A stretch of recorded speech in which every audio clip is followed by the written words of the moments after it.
Oh, freedom. Oh, freedom. Oh, freedom over me. And before I'll be a slave, I'll be buried in my grave and go home to my Lord and be free.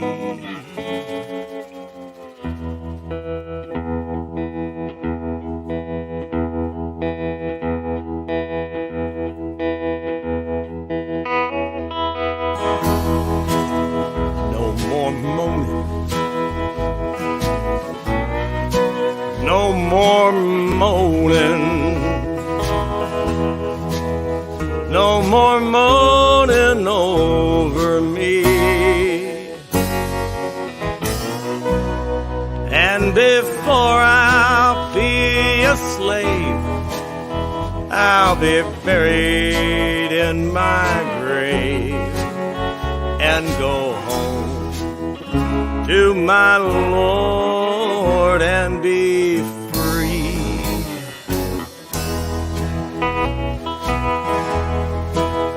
No more crying, no more crying, no more crying over me. And before I'll be a slave, I'll be buried in my grave and go home to my Lord and be free.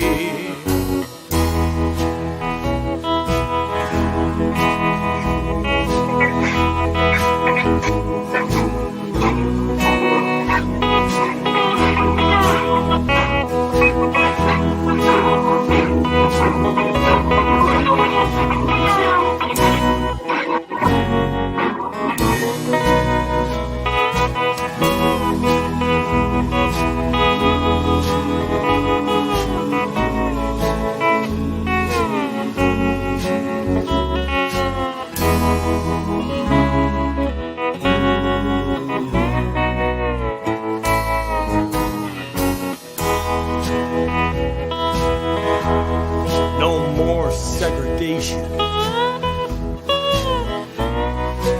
more segregation. No more segregation over me. And before I'll be a slave, I'll be buried in my grave and go home to my Lord and be free.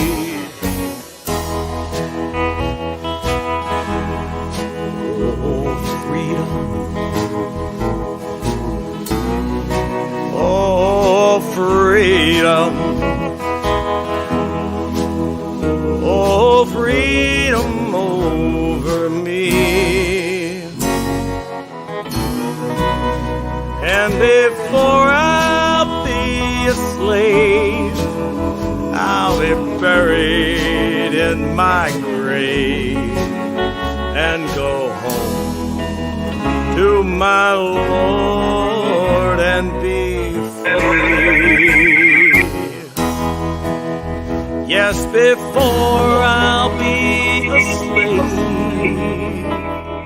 I'll be buried in my grave and go home to my Lord and be free.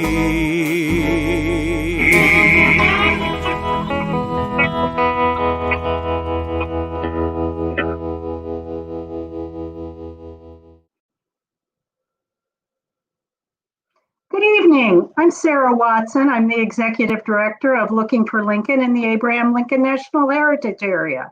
Welcome to tonight's show. It's a conversation about the Underground Railroad, Journey to Freedom. This program is part of our series of Looking for Lincoln Conversations. Tonight's program features Chris Vallillo and Kathryn Harris.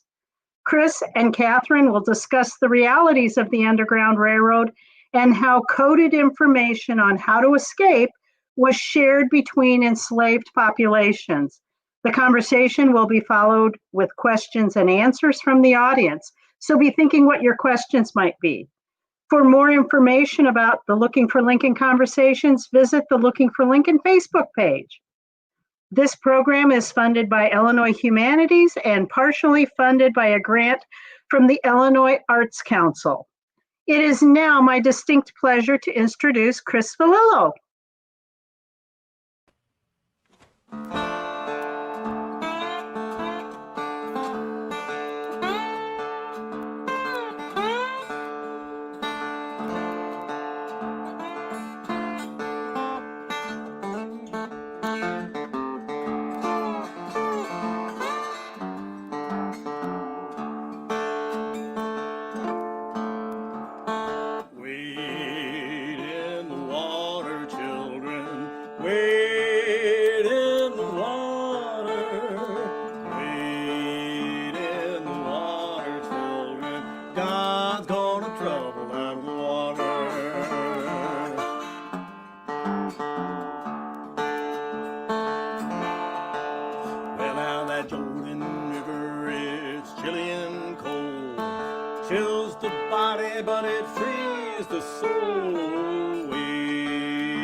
Hi, folks. I am folk musician and folklorist Chris Vallillo. And the song I just played for you, Wade in the Water, is an old Underground Railroad song that uses the imagery of a Bible story to teach slaves to escape through the waterways so that the dogs couldn't follow their scent. It's part of a larger coded system of information that African Americans shared with one another as a way to convey information about the Underground Railroad long before the days of mass communication. Now, today I'll be speaking with noted historian and historical interpreter, Kathryn Harris. Kathryn has, and I will be talking about the Underground Railroad and this system of knowledge and how it was passed between enslaved people to learn about the Underground Railroad and Abraham Lincoln's time. Please join me in welcoming Kathryn Harris. Hello. Hey, Kathryn, how are you today? I'm good. How are you tonight, Chris? I'm very good. I'm so glad to have you here. I've been really looking forward to this conversation. As have I. Now, for those of you that aren't familiar with Kathryn Harris, let me mention that along with being a very well-known historical interpreter of Harriett Tubman, among other people, she is also the former director of library services at the Illinois State Library, which I believe became the Lincoln Presidential Library. Do I have that right, Kathryn? Not quite. Okay. Formerly the Illinois State Historical Library. That Became the Abraham Lincoln Presidential Library. Excellent. Well, the point is, friends, this is a woman that knows what she's talking about. So, Kathryn, I thought we would start by maybe discussing that song I just played, Wade in the Water. Now, I have heard over the years that this particular song has a very strong direct connection to Harriett Tubman. Could you talk about that a little bit? Sure. Wade in the Water does indeed have a strong connection to Harriet, because where Harriet was, which was in the Chesapeake Bay area for a lot of her work, there's a lot of water there. The Chesapeake Bay goes on and on and on, and it's filled with marshes and bogs, and it's just tremendous. And so folks had to, much as you had said, navigate those waters, and being in the water would keep the dogs from chasing you, because once you get in the water, the dog can't smell your scent, because dogs were used to catch the fugitives, as they were called. That's right. Now, I've also heard that Harriet Tubman used to sing this song to alert slaves in a given area that she was there to help them escape. And I've wondered about that. Do you have any ideas of how she would have done that? Was she just singing the song in general, or was the song just spread through the community? It was a combination of both. Not only did she sing Wade in the Water, but she would also sing Steal Away, and she would also sing Swing Low, Sweet Chariot. And those were coded messages, as you said, to let folks know that if they wanted to get on the freedom line to appear at a certain place at a certain time, and she would be there to lead them to freedom. Now, that's an important idea, because we assume that the Underground Railroad was this structure. And I just finished reading a book called The Underground Railroad in Illinois, and they presented a concept which was very simple, but I got to be honest, it really kind of shocked me. Let me read the quote to you here so I get it correctly. Slaves were the Underground Railroad. And that really kind of made me think. There was no map, no handbook, no way to guide you. Enslaved Americans had to determine the best time and best method of escape themselves. And they had to heavily rely on their own decisions and actions. Absolutely. That must have been an incredibly difficult situation to face, especially in the early days. I would say it certainly was. One thing that folks often think about slaves and enslaved folks is that they were simple and couldn't think and were ignorant and were less than human. But in my opinion, and I think Harriet would agree, that if you wanted to get to freedom, then you better have your wits about you, and you better be able to think, and you better be able to think quick on your feet, because who knows what would happen. Every experience was different. There was indeed no guidebook. And, I have had over the years people ask me in real life, where were the tracks? TRACKS. There were no tracks. The Underground Railroad was a way to freedom. It was it was a network of people and places. Yep. People who were called either abolitionist or anti-slavery folks, and places being the stations, the houses, the safe houses along the way to freedom. And to navigate yourself on the railroad, you did have to be smart, and you did have to have your wits about you. And if you had the pleasure, the honor of being a passenger, that's what the folks were called, with Harriet, then you better do as she says, because she tolerated she suffered no fools. She did not suffer fools gladly. And you better do as she says, because she was in charge. I've heard one story. First of all, I know she was told, reportedly packed a gun. Correct. And she was leading an entire group of slaves north, and one of them was discouraged and decided he was going to leave, and she pulled out the gun and told him she would kill him on the spot. That's right. Live free or die. Yes. And I believe it was 2 days later he was in Canada, free with the others. There you go.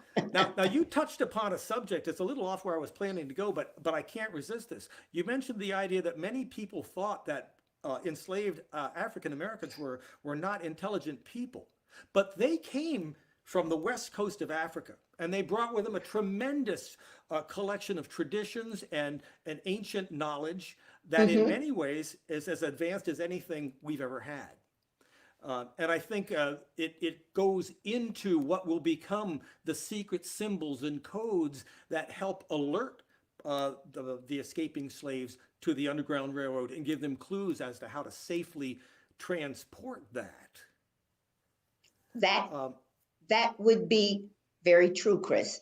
yeah, Um, the night sky, so to speak, held all yes, of the information that was necessary uh, to make a successful escape.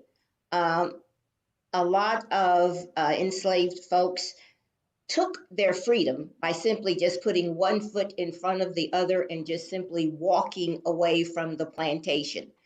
But Harriet was one who would gather those folks at a certain place at a certain time. And if you wanted to ride with her, then you show up to where the location was. But the one thing was, you had to do what she said because she was in charge. oh yeah, this General was a Tubman is what John Brown called her yes, because she was in charge. and this was an incredibly dangerous thing to be undertaking. There were slave Absolutely. catchers, there were dogs, there was laws that allowed you to be abducted in a free state if you That's were right. believed to be an escaped slave and brought back south. That Um, would be the Fugitive Slave Law of 1850, which did indeed say it did exactly as you said. Even if you were on free soil, yes. if a slave catcher caught you, you could be sold back Hmm. into slavery. Yeah. Now, So there one. was really no place that an escaping slave could truly be free except into Canada, which is why the Mhm. terminus or the end of the railroad was indeed in Canada. Yeah, absolute freedom there. Now, one of the most basic handicaps that slaves faced was this lack of knowledge. Hmm. They did not have an understanding of an established route. They might not, it was against the law for slaves to read. So That's just to true. pass information back and forth was incredibly complicated. But it Right. seems that as the Underground Railroad began to develop, they developed these systems to communicate. Uh, There, there, there, there was lots of reliance on signs and symbols. Slaves could not read, so mhm. you know, and there was also a lot of trust in your fellow man or those who were with you on the road to freedom. There was no sign that said Underground Railroad stop here, Yeah. get Well, on and board here. yeah. That did not exist. Oftentimes, you might find you would get message or information that would say, go 5 miles down the road and you'll see a quilt perhaps hanging over a gate post or on a Sure. clothesline. And that would be a message that you had learned from someone before you that this was a safe house. And Um, this makes perfect sense when you look at African American culture. This is a culture that is already deeply ingrained with symbology. Um, One of the books I read talked about a group that was brought over to the Charleston area. They were Nigerian Ibo tribe. Ibu. And this Uh-huh. tribe, Ibu, Hmm. okay, they have a great tradition of symbolic knotting and weaving and creating a whole secret message of encodement through tapestries and woven products. Um, Right. and these are people that come to this nation, and while most of us aren't looking at them as a cultured group, they have that culture already ingrained to them.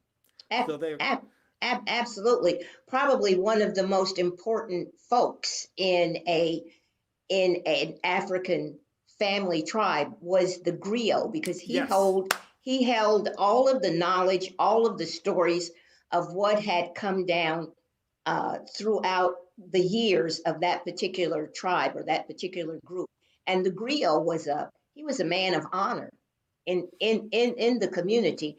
And Yes. even after African Americans arrived, they weren't African Americans, even after Africans arrived in what became uh, the original 13 colonies and eventually the United States, that person in that group who held the story, he was held in very high esteem. Yeah.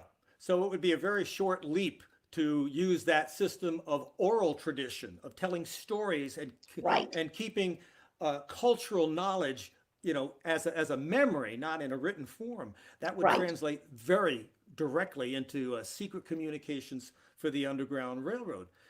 Because, of course, slaves couldn't even trust other slaves sometimes. Frequently, Sometimes they couldn't.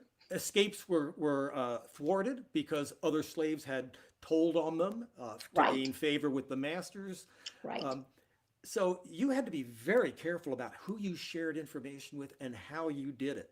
And how you shared it, right. Now you mentioned something a little while ago. I want to jump right back to. You talked about Underground Railroad conductors, but it seems Hmm. to me I've heard that Harriet Tubman wasn't a conductor; she was an abductor. An Can you explain abductor. that difference?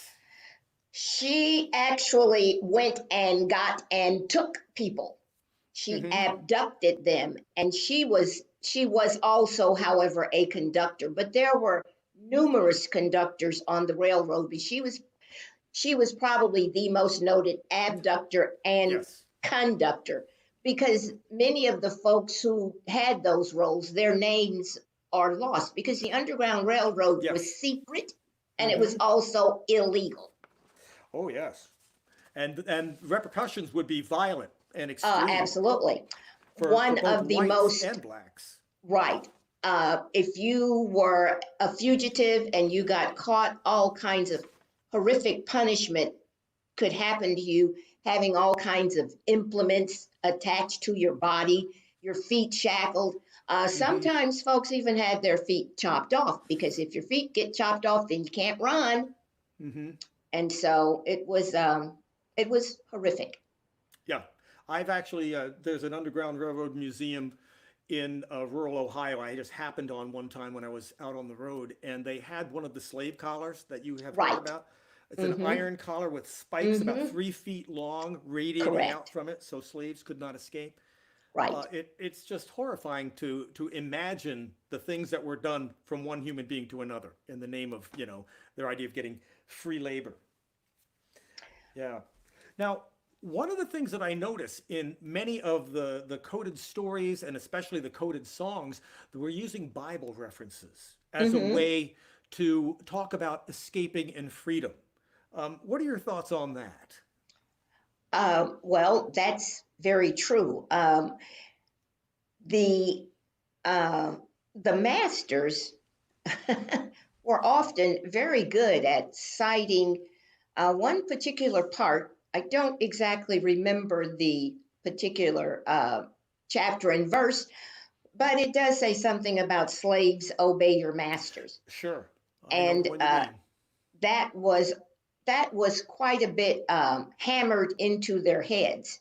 Hmm. Now, however, after the masters had the slaves participate in quote the white man's worship, Hmm. oftentimes the enslaved people would meet together in after dark in a certain place, and they would have their own worship services where they would Sure. sing the songs and they would talk about their desires to be free and plot and connive and scheme and figure out how to be free because I believe the dream of most every slave was to have that fire and the desire for freedom burning in his belly. Oh, absolutely. Now, I know black churches, and I believe you mentioned early on there weren't established churches per se, but eventually, when there were real churches, the churches became a center for exchanging information and for plotting and scheming directly under the master's nose, but using these coded references to going to Canaan and the Absolutely. Israelites escaping from Egypt. Mm-hmm. Right. So while the Christian religion is forced on the slaves as a way to domesticate them, if you will, and keep them down, it ends up inspiring them Absolutely. to use these images as a path to freedom. Right, right. The parting of the Red Sea and the chariots and all of that. That all kind of ties into to to getting to freedom, because the good Lord allowed the Red Sea to be parted so the Israelites could escape, and so Yes. that theme is carried out in some of the escaping, in some of the freedom songs, as we might call them. And actually, the song I opened up with, "Wade in the Water," Hmm. supposedly the term "God's going to trouble the water" Right. refers to situations like the time Moses puts his staff out and God parts the Red Sea.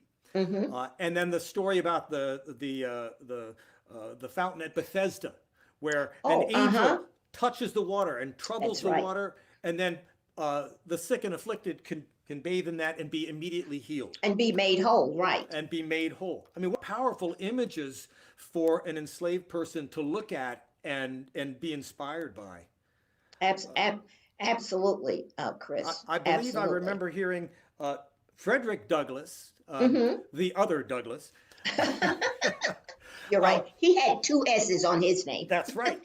And he spoke after the Civil War and told the story about how he was first inspired to escape slavery by a gospel song, "Run to Jesus." Hmm. And this is exactly the kind of thing we're talking about. These songs and these images become the inspiration for people to seek their freedom. Right. Right. Now, I know communicating this information was incredibly difficult in those days, and I mentioned the Underground Railroad kind of slave grapevine, if you will. Um, and supposedly, this is simply a way that slaves passed information among one another. Sometimes they might be traveling with their masters and end up at a public inn as Hmm. servants or coachmen, and there might be free blacks there or sympathizers that could give them information about escaped routes Right. or contacts for the Underground Railroad, and how messages could actually be passed back and forth. Um, Right under the master's nose, and he never yes. knew the difference. Now, And some of the songs, the masters just thought they were very lovely songs that the slaves enjoyed singing, yeah, except there were hidden meanings in yeah. lots of them. Hmm. Yes. Now, I believe Harriet Tubman was pretty active in this grapevine, if you will, and I have Hmm. I have read that she escapes. I believe about 1850. Is that correct? 1849, we out. Okay, 1849. I read in one of these books that I've been researching this show on that by 1851 she has managed to get a message Hmm. communication smuggled back to her family, the enslaved family in the South, telling them that she's going to come down and help her brother escape. Right.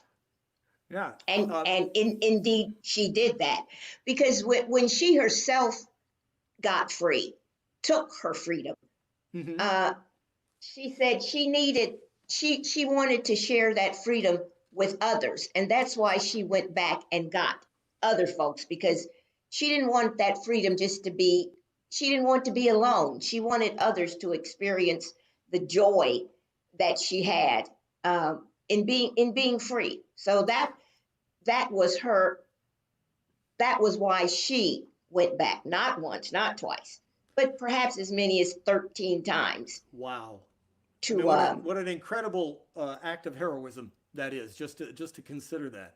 Every single absolutely time she's at risk for her own life. correct Now, I every assume single this is time. why she got the nickname Moses, didn't she? Yes, much as Moses, we've talked about, you mentioned Mm-hmm. the Moses and the staff and the Red Sea parting, because Moses led his folks to freedom. And so folks called Harriet Moses too, because that's what she did. Yeah. Now, going back to that idea of how they could pass secret information back and forth and start to build up this body of knowledge, um, I've heard that, for instance, the slave owners were constantly in fear of escapes and Oh, slave revolts. So Slaves were not allowed to read or write. Mm-mm, mm-mm. Black sailors that came into the southern ports, if Mm-hmm. they were free or enslaved, were put in jail until their boats left. So they could not pass on information about navigating by the stars or Right, information about the way the coastal areas were at. Um, right. I mean, it's just incredible the lengths that these folks had to go to just to get basic information passed back and forth. And one of those ways that folks would navigate, Harriet and others would say, follow the North Star. Yes, And yes. you have to kind of know about the constellations and the nighttime sky Hmm. in order to get to your freedom. So you had to know where to look for the North Star. Yeah. And But actually, we'll that's touch on that here in just a minute. I've got something on that very subject I want to run by you good. here. Um, Now, let's see here. Uh, so, one of the things that I heard about, and I don't know if you've heard this story before, about how the Underground Railroad actually got its name. Oh, Supposedly, was that, do you know this story? I'm not sure which story you're going to tell, but I do know a You story. tell me So, your story, and I'm gonna, and I think it's the one I'm leaning towards, but I want to hear what your version of it is. oh, okay, because when the railroad started, and it didn't just start in the era of right around the time of the Civil War. The Oh no. railroad started like in the 1830s. Yes. And the 1830s was when the railroad and Mm-hmm. steam engines and railroad tracks and all of that started to become um, important uh, Yes. for for transportation of goods and people from point Mm-hmm. X to point Y. And that's why the railroad uses such terms as stations and station masters and Yes. conductors and all of that. Is that the story that you heard, Chris? Actually, I heard, and I'm looking to see if I can find the name of the actual person. In 1831, there Levi was a, Coffin. yeah, well, Levi Coffin is involved in that, yes. Hmm. He's actually, Levi Coffin is considered the president of the Right. Underground Railroad. And if you ever get the chance, I happened to be at the Levi Coffin State Historic Site about Wow. 3 weeks ago, 4 weeks ago. You Mm, really need to visit that place and see a spot literally where slaves were hidden. absolutely. Simply So amazing. so But that's there in was this. Ohio somewhere? That's actually in eastern Indiana, Oh, about okay. an hour north of Cincinnati, Okay, gotcha. right by the Ohio border. Correct. Now, what I heard though was that around 1831, an escaped slave had been making his way north. He got to the Ohio River, and the slave catchers were getting to him. Just So he go. jumps into the river and starts to swim across. And he Mm-hmm. becomes so exhausted that the slave catchers just kind of know, well, he'll get over Well, there and he we'll get him when he right. hits the shore. So he gets to the shore. The slave catcher turns away for a moment and he never sees the slave again. And he says to Mm-hmm. the people that he must have been on some kind of underground railroad. Because he just plumb disappeared. Exactly right. Now, going back to the idea of codes and signs that slaves might be able to use as a way to guide themselves, in Ripley, Ohio, right on the Mm-hmm. Ohio River, there was a family called the Rankin family that were Right. staunch Underground Railroad supporters. And they Mm-hmm. used to use the call of the whippoorwill to signal escaping slaves to come to them as a point of Right. safety. And then Mm-hmm. they had a house up on the bluff of the river. And they Right. left a candle in the attic window Mm-hmm. there, and it would shine. You could see it for miles and For miles around. miles. It was kind of like a beacon of freedom, if you will. Right. And indeed it was. And that that place in Ripley, Ohio, and if you would go up that really steep stairwell Hmm. to the house and get safely there, then Mr. Rankin would help you be free. Yeah. Now, you had mentioned a little earlier the idea of codes being worked into things as simple as quilts, Hmm. and perhaps the way a quilt was placed, or which of a series of quilts was placed in a certain Right. location, could indicate it's safe now for slaves to travel, or it Hmm. might not be. Right. Um, Or perhaps you better take a different route. Or Yes, or stay hidden until you see another symbol. correct. I mean, it's pretty incredible when you think about this amazing, complicated system of communication that was going on. There were actually ways that you could send a regular letter through the mail down into the South, but the postmasters in the South would open any letter for a slave, and they would read it. So you didn't send it to a slave; you sent it to a white sympathizer, and you wrote it in code, talking about, we're enjoying, glory of Canaan, and hope to see you as as the passing of such and such a thing. But they could pass information back and forth.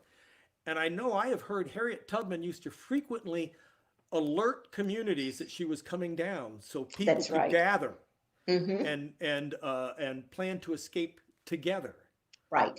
Be at a certain place at a certain time, and then the chariot would come and Now, I've get you to also freedom. heard that she would gather slaves together on a Saturday night. And this is just an indication of how intelligent a woman she was to figure Hmm. all of these details out. You know, if they escaped on a Saturday night, Sunday was the slaves' day off when they would be Right. off visiting friends and neighbors or working for other plantations. Hmm. So they would not be missed until Monday morning. That's right. The slaves were, first of all, they wouldn't know they were gone till Monday. They couldn't get billboards or handbills printed up with a bounty or reward announcement for escaped slaves. They got a free day's head start. Correct. Hmm. And it all comes down to this combination of knowledge and secret information and communications that slaves were able to put together and have. Right. That's all very true. And so I think that kind of says that the enslaved folks were not simpletons, Oh so no, to speak. quite the They contrary. were very bright, I think especially that those who wanted to be free and took their freedom and just up and left. yes. I would go so far as to say that they were incredibly intelligent people who took advantage of this huge cultural basis they had that the white Right. slave masters know nothing whatsoever No, about. not a clue. Yeah, Not a clue, that's a remarkable legacy to leave. I'd say. Well, I'll tell you what. I want to go back to that to songs again and touch on the song that you started to allude to earlier, a Mm, song we both know very well, "Follow the Drinking Gourd." follow the drinking gourd. Now, "Follow And the Drinking Gourd" is probably one of the most recognized songs from the Underground Railroad. hmm I'm sure you could tell us a great deal about that. Why don't you give me some background on that song? well, once again, this addresses the knowledge that the enslaved folks had about the night sky. The Hmm. North Star is in the drinking gourd. The drinking gourd is another name for the Big Dipper. Yeah. And if you follow the star that is in the corner of the drinking gourd, then that's the North Star. And following the North Star will get you to freedom. And then there are other verses of that. Yeah, I've actually You heard this. you don't want me to sing it though, Chris. Well, I'll tell you what. Let's talk about the different verses. So I know the first verse goes, "When the sun comes up and the first quail calls, Right, follow the drinking gourd." right. So, And quails go north on their migration, I guess is the word for it. hmm So, and that happens in the fall. yeah. So the next verse, I think, is even more important information for slaves. The river bank makes a mighty good road. Dead trees will show you the way. Left Right. foot, peg foot, traveling on, follow the drinking gourd. Mm-hmm. Now, do you know the Absolutely. story about the peg leg Pete sailor that supposedly taught this song? Just a little bit. Peg leg Joe. Peg leg Joe, thank you. My mistake. Right. Uh-huh. Supposedly, he was a white, one legged sailor who was a secret abolitionist, and he would work in the plantations of the South and teach the slaves this song, "Follow the Drinking Gourd," and tell them the code and the meanings of that. Right. And then he also marked the trail along, this would have been in what's called the Tom Bigby River in Alabama. Mm-hmm.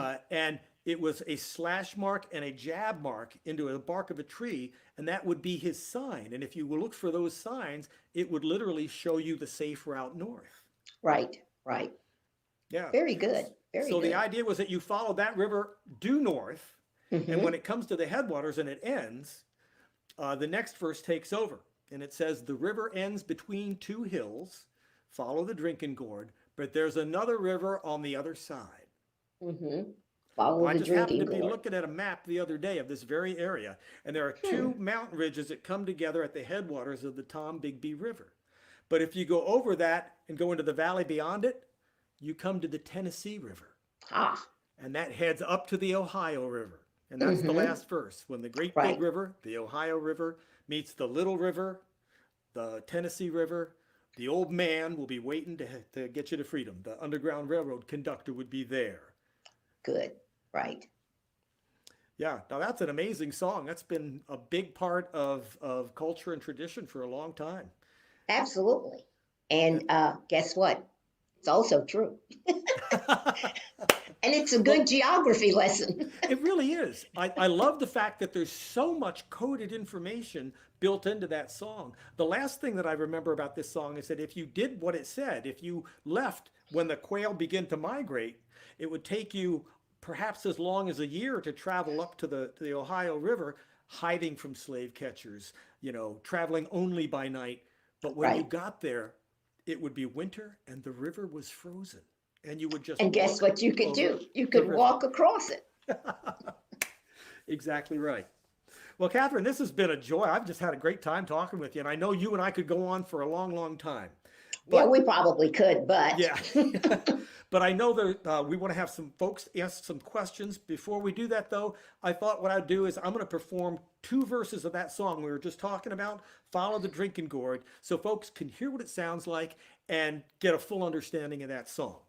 So let me do that, and then we will come right back for some questions.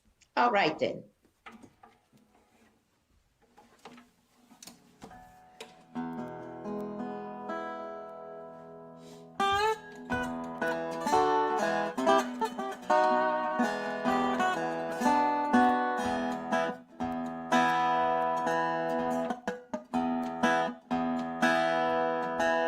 When the sun comes up and the first quail calls, follow the drinking gourd.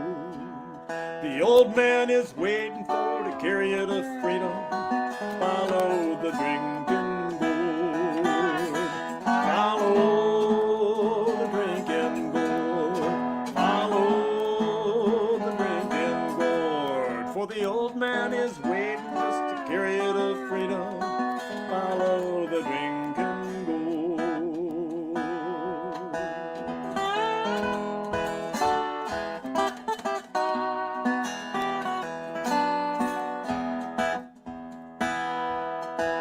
Now the riverbank, it's a mighty good road.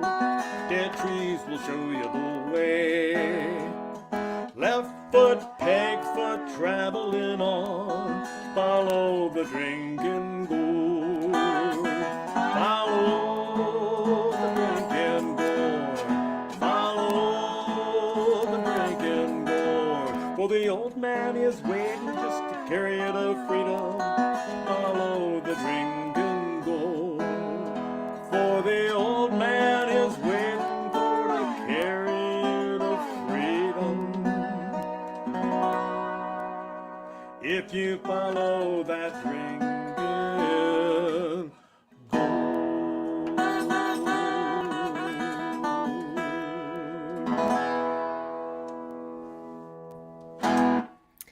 Good evening, everyone. My name is Heather Wickens, and I'm the program manager for Looking for Lincoln. And it's time to ask your questions for our presenters.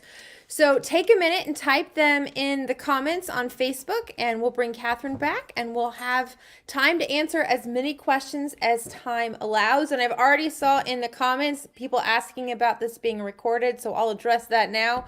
Yes, it is going to be on our YouTube channel, and it will remain on Facebook. So if you came in the middle and want to see some of what was shared, you can always go back and watch it again. All right, so Kathryn, our first question is for you, and then Chris, you can also chime in on this as well. What sparked your interest in the study, in like first studying about the Underground Railroad? Wow.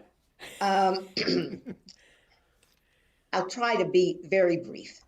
The When I worked underneath the old state capitol, upstairs is, of course, the historic site.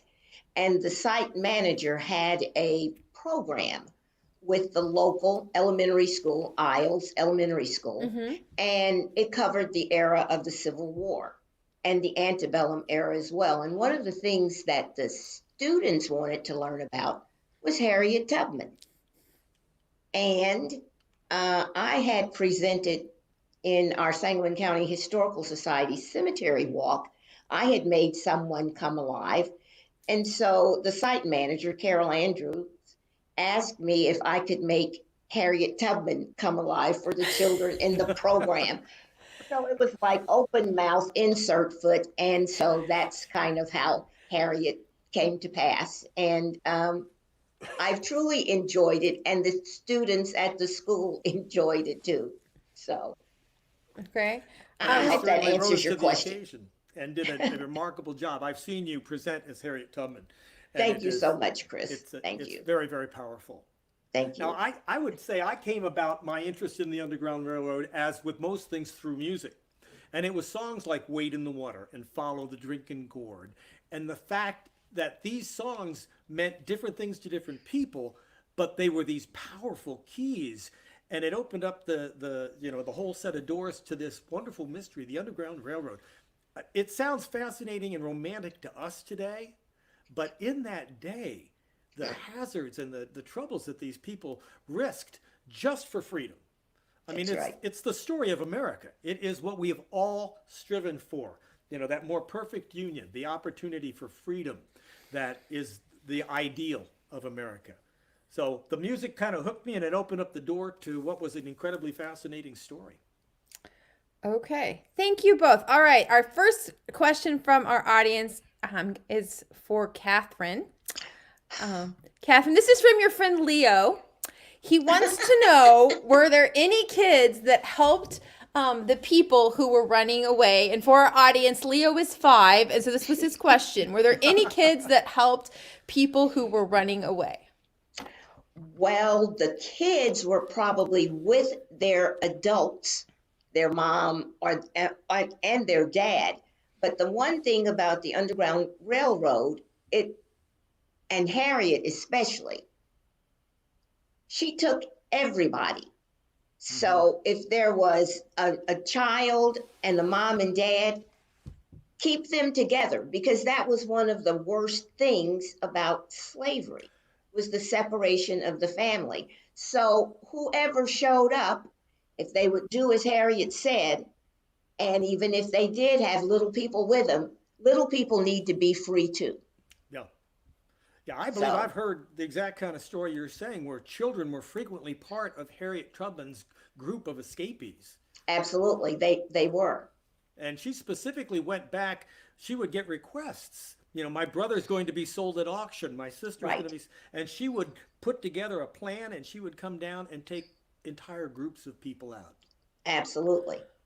Okay, here is our next question. Oh, and tell Leo, thank you for that question.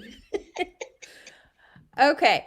This one is from Carol. She would like to know, how did Harriet cross to Canada? How did she get across the Niagara River? And then she says that there's a museum at Fort Erie in Ontario, but she wants to know how Harriet got to Canada.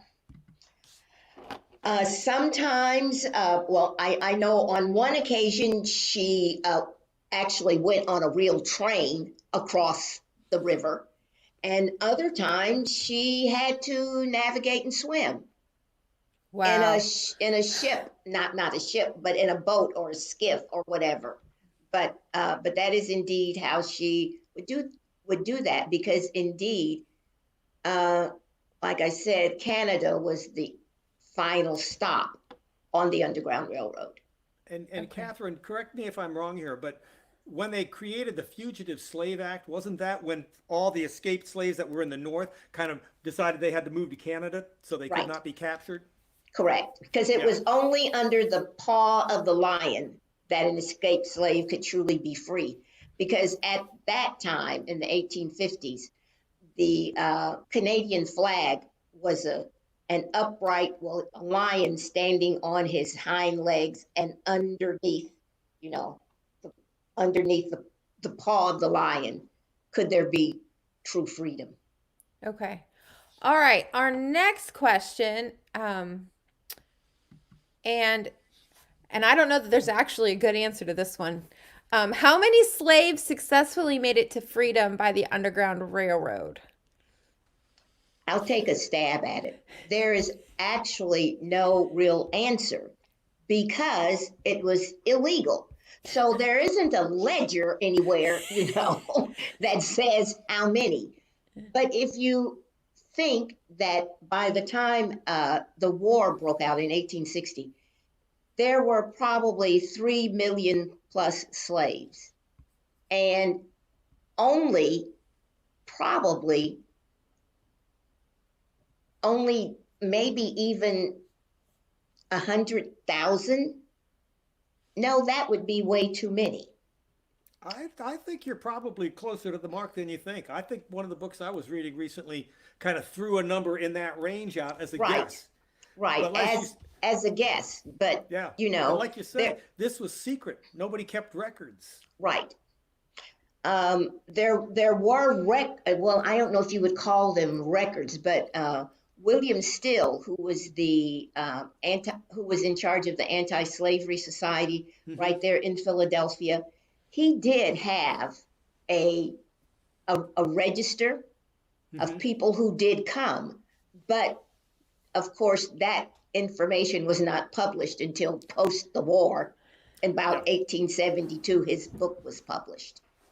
So, the number of folks who escaped by the railroad and other folks who just, quote, took their freedom, they are numbers that are just guesstimates because it was an illegal operation.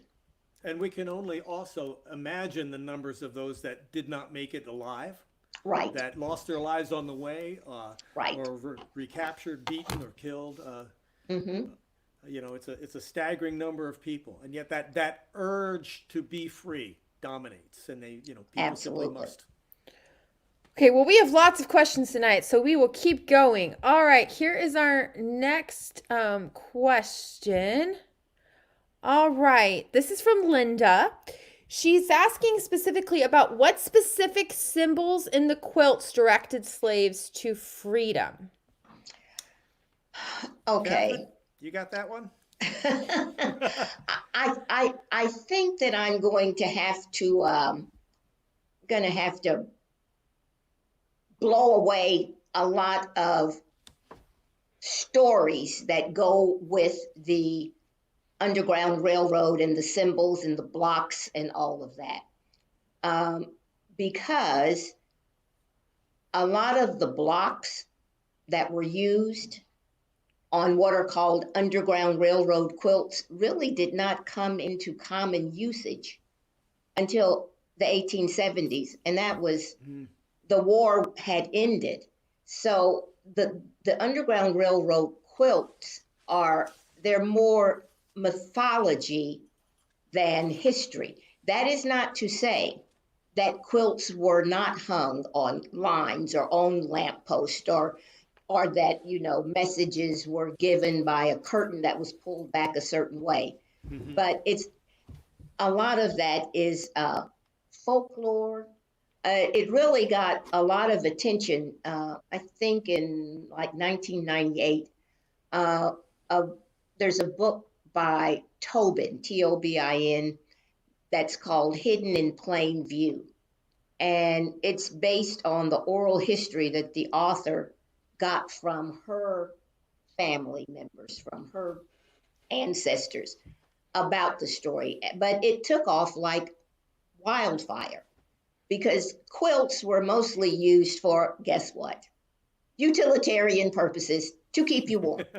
However, Harriet did indeed make a quilt, and since she was associated with the Underground Railroad, she made a quilt as a gift for Frederick, and that would be Frederick Douglass. Cool story. Okay, we've got some more questions coming in. Okay, Kathryn, here's another question for you. Sorry, Chris. All right, how long have you been portraying Harriet? And then how have people acted when you portray Harriet? When you're portraying Harriet? I guess it was like in maybe 1999 or 2000 that I've been portraying Harriet. And what was the rest of that? They want to know how people responded, like when you've told the stories about Harriet. And sometimes folks really, really get into it. And I think the best compliment I ever got was from a student, a child, like in the 5th or 6th grade. She said, I had taken off my gloves and my scarf that I routinely wear because I have fingernail polish on. And did I just mess up something? Probably so. All of this technology. But anyway, she said, I thought, you're not the real Harriet Tubman because you have on red fingernail polish. Busted. Absolutely. So regardless as how hot or whatever, I have to keep my gloves on and stay in costume. And you can tell I'm not very adept with this new technology, so we just go with the flow. No, but when you come out as Harriet Tubman, I believe, and I have seen the audience react to you, especially young kids, because they are so eager to engage that they immediately buy right into that, and they are with you on the Underground Railroad, wherever it is they happen to really be. It's an amazing thing to see. Thank you, Chris. I appreciate that. Okay. Here's one. And Chris, maybe both you and Kathryn could answer the question, but because I know you've been reading a lot of books on the subject, but they're asking you to recommend other books on the subject. Like, so I'm guessing about the Underground Railroad, Kathryn. What are some books that you would suggest that if someone wanted to learn more about the Underground Railroad that you would recommend that they read?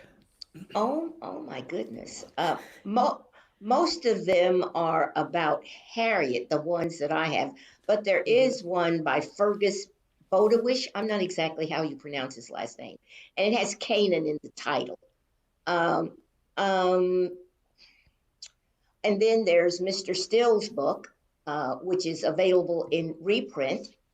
And you said that was published in 1870 something, Kathryn? 1872.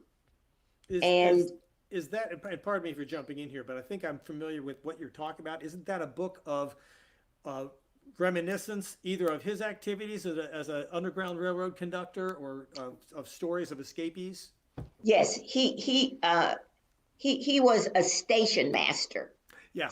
So he recorded the stories of lots of folks. Mm-hmm. There's Catherine Clinton has a book about Harriet Tubman. Kate Larson. Is that the Road to Canaan? I think I'm not sure. It's Harriet Tubman, The Road to Freedom.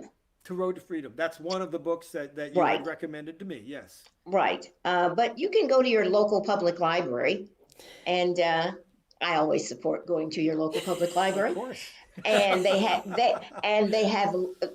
are lots of books. In fact, there are probably more children's books about Harriet Tubman than there are adult books. Well, we did actually have someone ask that question. If you had any, like, do you have a recommendation for a good children's book about the Underground Railroad? There's one called Moses that's illustrated by his name is Kadir Nelson that I like. One of my very favorites is called Unspoken. It doesn't have any words in it. So you make up your own story based on the pictures.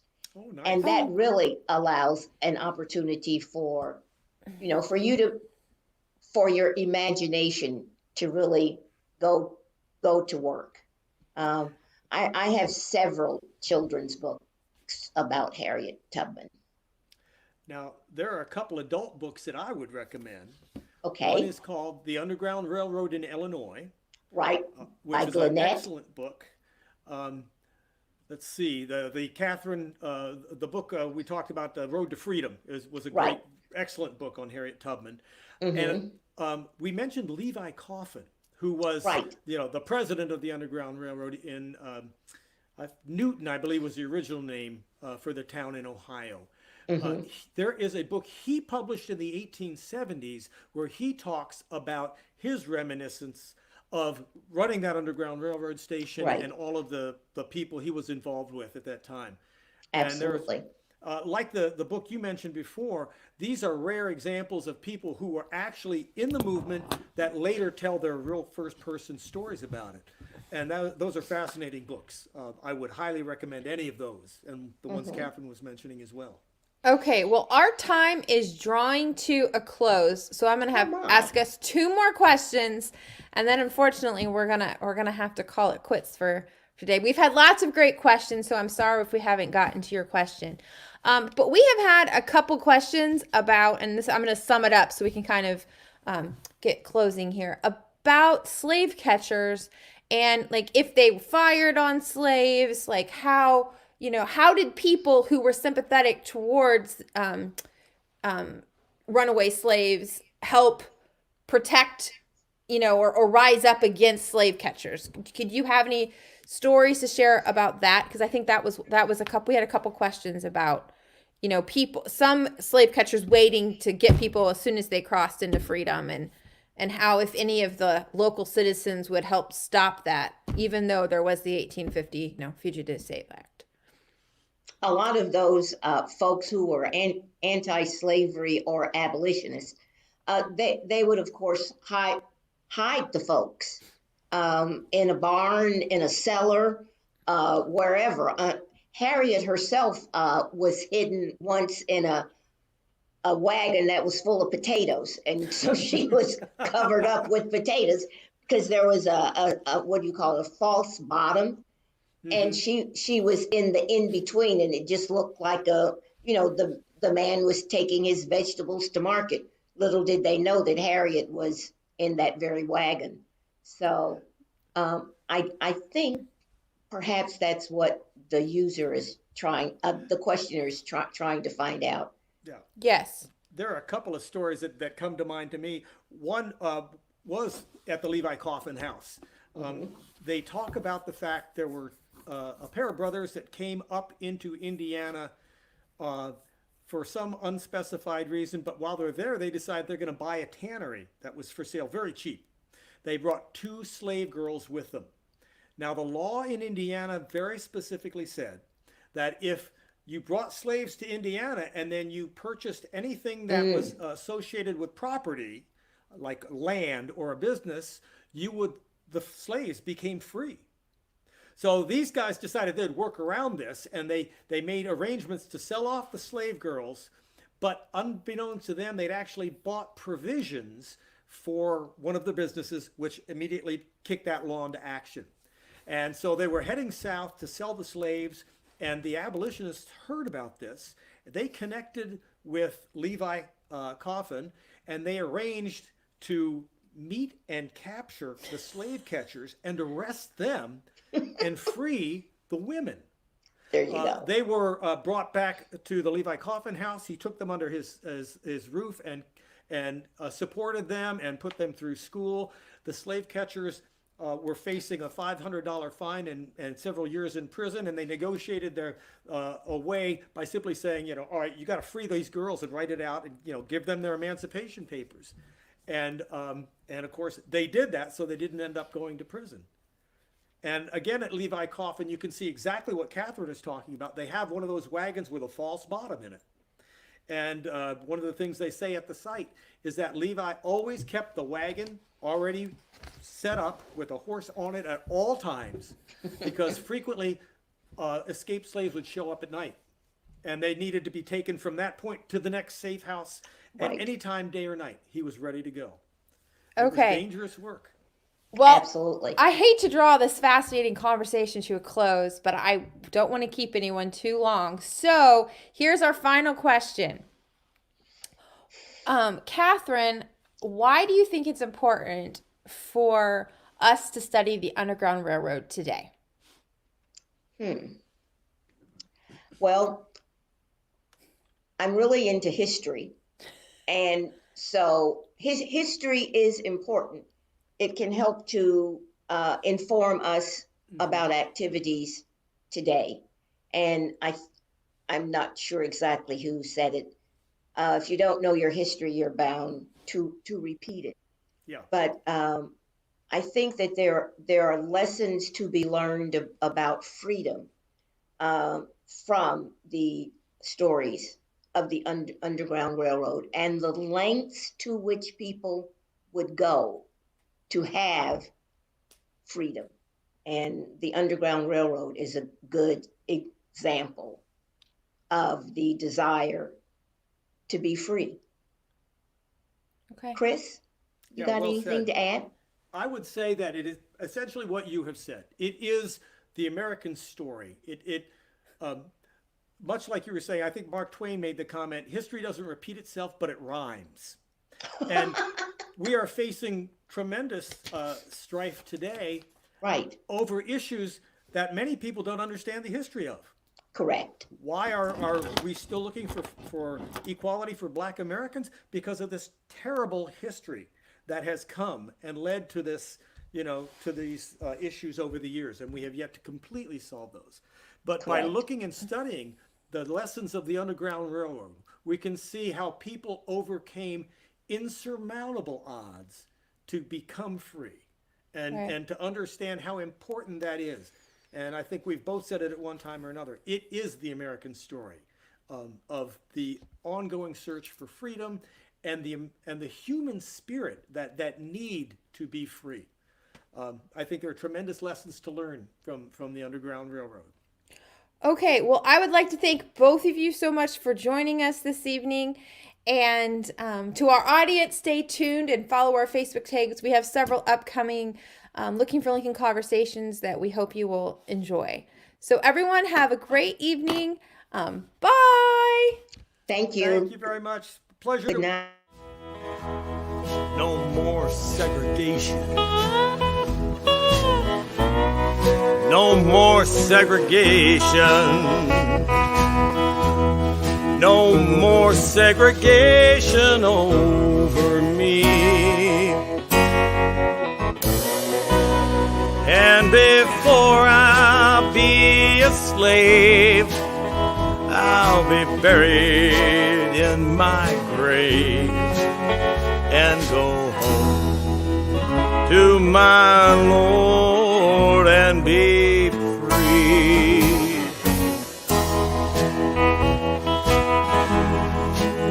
Oh, freedom. Oh, freedom.